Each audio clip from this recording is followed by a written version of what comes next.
Olá, amigos, sejam bem-vindos a mais um vídeo do meu canal. Eu sou o Lucas Knaip. Vamos falar sobre o Rafinha, que está perdendo espaço dentro do Barcelona, né? Uma contratação que foi tão alegre para ele. Foi bem legal, assim, no por um lado, assim, eu torcedor do Chelsea, fiquei muito furioso que ele não foi pro meu time, mas foi legal ver um cara realizando o sonho dele. Era nítida a alegria dele em ir para o Barcelona, você via isso nas entrevistas, na apresentação. Só que essa alegria agora tá virando um pouco de frustração pelo desempenho que ele tá tendo dentro da equipe, porque em 12 jogos ele marcou um gol e deu uma assistência, é o atacante que joga pelos lados menos produtivo do Barcelona. Ferran Torres tem 3 gols e uma assistência, Ansu Fati tem 3 gols e 3 assistências, é o que menos jogou até agora, e o Dembélé, obviamente, como o melhor ponta da equipe. Eu acho que isso não devia nem ser um debate, a gente falando que o Rafinha é melhor que o Dembélé, eu acho isso ridículo. O Dembélé, claramente um jogador mais qualificado, tem 3 gols e 7 assistências, inclusive participou diretamente para 4 gols só no jogo de hoje, o que é o dobro do que o Rafinha tem em 12 jogos na temporada com o Barcelona. Então, a situação para ele está complicada e hoje foi a primeira partida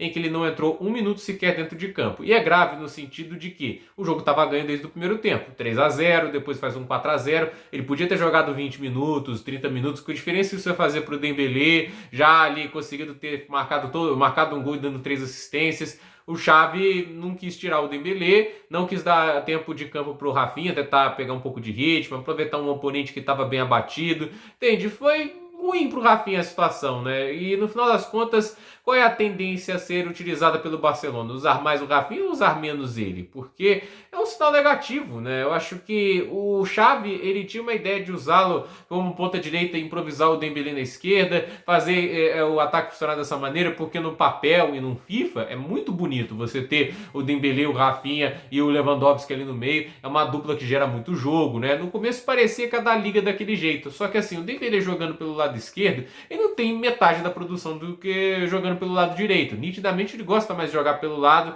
em que o Rafinha era colocado às vezes para se sentir mais confortável. E aí quando você inverte a situação fica pior, porque o Rafinha não consegue produzir quase nada do lado esquerdo. Então assim, você acabar prejudicando o seu principal ponto para ajudar alguém não é inteligente. Agora você ter o seu principal ponto no lugar e no outro lado você colocar alguém que não é da posição e não está rendendo nada lá, também não é inteligente. Aí fica essa situação complicada para o jogador brasileiro e no final das contas ele acaba perdendo espaço numa situação que eu falava até lá na época das negociações dele, né, que tava aquela novela Chelsea-Barcelona, que a contratação dele era mais lógica pelo Chelsea porque ele estava tapando um buraco no elenco. No Barcelona, com a manutenção do Dembélé, não havia um buraco na ponta direita, né? O Ferran Torres, por mais que eu critique ele como um reserva para a ponta direita, eu não acho ele ruim, entende? Então assim, você tem essa situação que era aposta. Pro Chelsea ele ia concorrer com quem? Com o Ziyech, jogando do jeito que ele tá, de má vontade, nem mais é utilizado de jeito pelo Chelsea, né? Ia concorrer com quem? Com o Sterling. O Sterling joga pelo lado esquerdo, mas se for pelo lado direito seria tão ruim quanto, entende? Ele não tem um concorrente direto para uma vaga no Chelsea. Hoje, possivelmente, ele seria titular nessa equipe, mas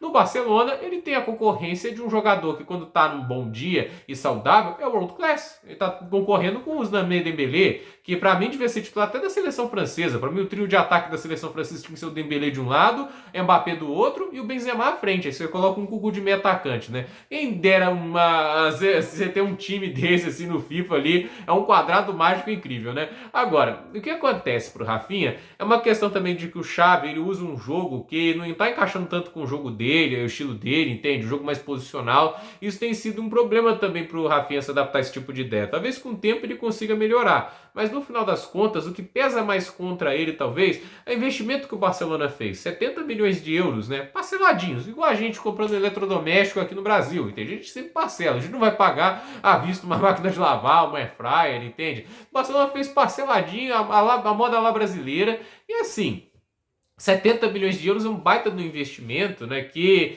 você usa para resolver um problema muito grave da equipe, não para contratar um reserva de luxo, né? Porque o Rafinha não veio para ser tipo o que era o Alex Sanches, o Pedro, né, na época lá de 2012 do Barcelona. Você tinha o Davi Villa, você tinha o Messi, aí você podia ter o luxo de colocar um Alex Sanches e um Pedro vindo do banco, entende? Não é mais essa situação. E na situação financeira que o Barcelona tá, eu não acho que foi um dos investimentos mais inteligentes. Até porque se a gente for parar para pensar, 70 milhões de euros, o Barcelona contratava o Milinkovic-Savic, não ia ter que se preocupar com o Busquets, entende? Com o Busquets jogando desse jeito. Nem era para se preocupar, mas como o nosso amiguinho Xavi parece não ter lá a maior boa vontade com o Frenkie de Jong, apesar de ele ter iniciado esses últimos jogos, né? O fato é que a gente vê uma situação aí do Barcelona com o Rafinha, de muito investimento foi feito e parece que ele não vai ser tão utilizado quanto se imaginava. Eu espero que ele se recupere, porque eu gosto muito do Rafinha. Ele é um ótimo jogador, ele tem muitas qualidades, é um jogador com uma grande capacidade de drible, ele é um cara criativo, ele tem boa finalização, é um cara que eu quero ver muito sucesso e eu espero que isso não prejudique ele em suas chances para a seleção brasileira, entendeu? Eu espero que ele seja titular na Copa porque ele é fundamental para a seleção brasileira. Mas a verdade é que no Barcelona ele está encarando da maneira mais dura uma concorrência bem forte pela posição dele e no final das contas ele está tendo muitas dificuldades de se adaptar a um esquema de jogo bem diferente. Então, situação complicada para o Rafinha, a ver se ele consegue dar a volta por cima ou se ele vai continuar perdendo espaço dentro do Barcelona. O jogo da Champions pode ser um diferencial, né? Vale lembrar que o Barcelona vai jogar contra o Bayern de Munique desesperado por uma vitória, tentando jogar algum tipo de pressão na Inter de Milão. A Inter de Milão só precisa ganhar para garantir sua vaga, então a ver como o time vai escalado para o jogo contra o Bayern de Munique, mas tratando de jogo grande, não sei se o Xavi vai colocar ele de titular ou se vai tentar algo muito diferente. A ver o que vai acontecer. Gente, por esse vídeo é isso. Dúvida nos comentários, deixe seu like, se inscreva no canal, compartilhe esse vídeo e até o próximo vídeo.